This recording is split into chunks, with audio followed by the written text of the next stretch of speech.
So how can listeners start making some changes? They're interested in, adding more plant-based protein or maybe eating better quality protein without going full vegetarian or vegan or going full carnivore.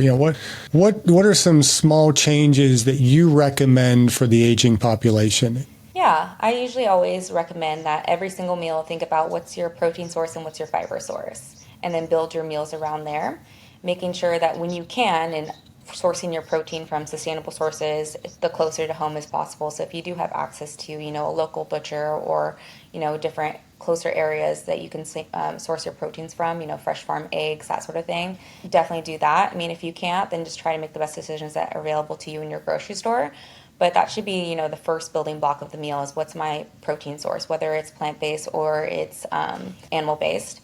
And then from there, what's my fiber source? So your fiber source can be anything from berries to leafy greens to chia seeds, flax seeds, whatever fiber source that you add in, just build your meal from there. Fill up on those two first. And then, if you have room for everything else, that's fine. But as long as we're just trying to not overcomplicate it, just have a good balance at every meal, we'll be able to better balance our blood lipid profiles, our blood sugar throughout the day. We'll be able to balance our hunger and our craving. We'll be able to reach our protein requirements a lot more. And that's the issue as well too as we age. Sometimes it's harder for us to really be able to eat larger meals at one time. So as long as we're getting our protein and our fiber in, we're going to be hitting a lot of those major building blocks that we need. So I know kind of personalization is key when it comes to finding the right diet. How do you go about helping somebody find, where should I be on that spectrum from vegan to carnivore? Yeah, definitely listen to your body, how your body feels after your meals. So you shouldn't feel run down, you shouldn't have bloating, you shouldn't have all these symptoms after every single meal. And doing a little bit of food journaling, so it might sound a little bit, monotonous at times to begin with, but just understanding how your body reacts to food. Especially when it comes to things like carbohydrates, I like to say that everyone has their own carbohydrate threshold, where amount of carbohydrates makes them feel good, and then the too much makes them feel tired, maybe sleepy. So it's really important to track the trends that work for you and then understand how your body is reacting to those foods. There's some individuals, when it comes to certain animal proteins, they just don't feel like they digest them well for whatever reason. It doesn't mean you have to have those foods in. There's going to be another alternative that you can also try in.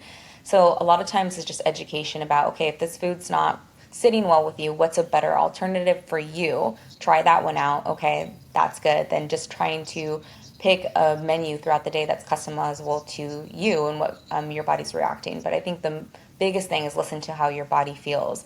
A lot of people will follow a meal plan or a dietary protocol because someone told them to, but they're not thriving on it. They don't feel well on it. And so when it comes down to, okay, that protocol is not good for you, let's figure out one that is. How important is it to maintain kind of the cultural history of the individual as well when we're looking at their diet?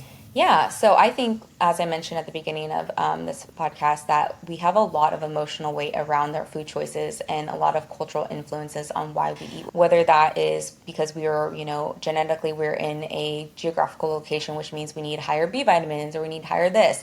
There's reasons why we eat the foods that we do. And a lot of the times we'll be able to thrive better if we stick to those cultural meals as well. However, there are ways to make those meals a little bit more health promoting. So me coming from a Hispanic family, there are ways to make traditional Mexican dishes really healthy for you. And I think a lot of the foundations of Mexican cuisines is very health promoting. But then, convenience comes in and all these other things come in where all of a sudden those health promoting foods are not so health promoting.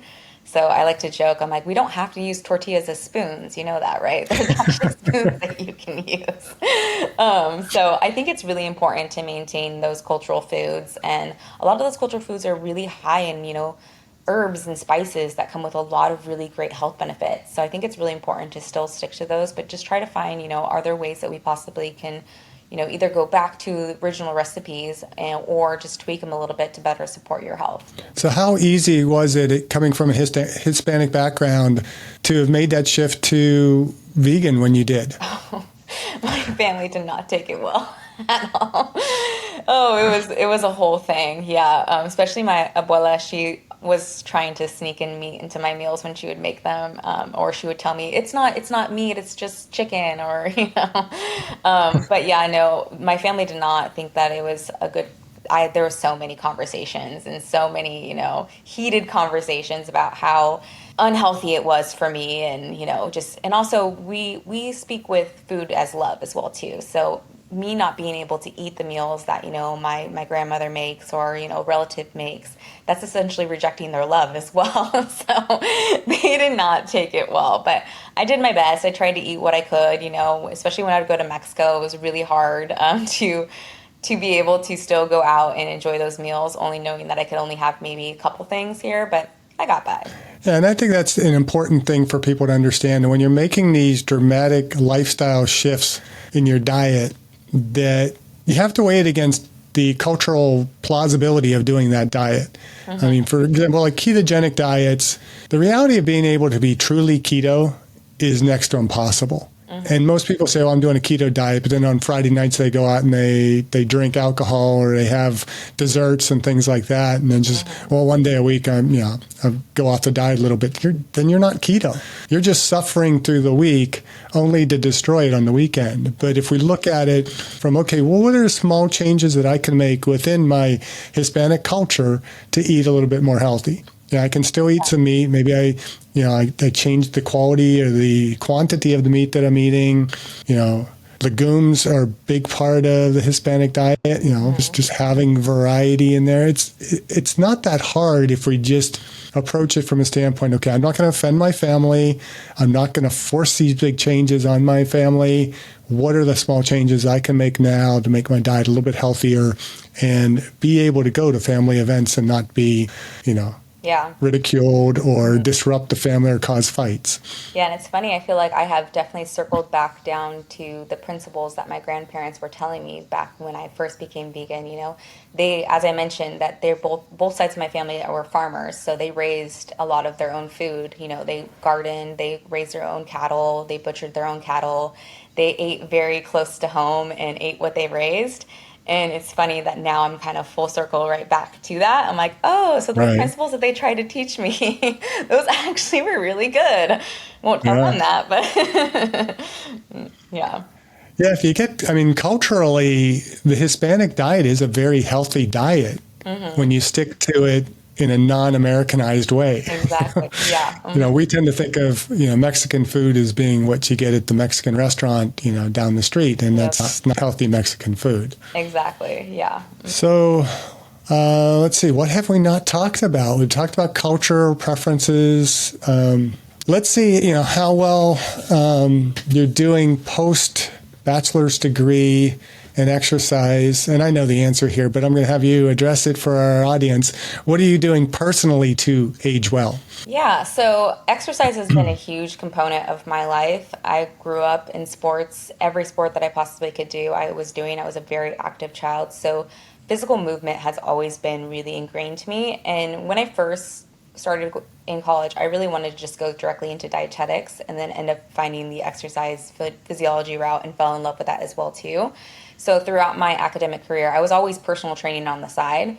And then I found CrossFit and really got indoctrinated into that whole world of CrossFit and really fell in love with it, fell in love with the community.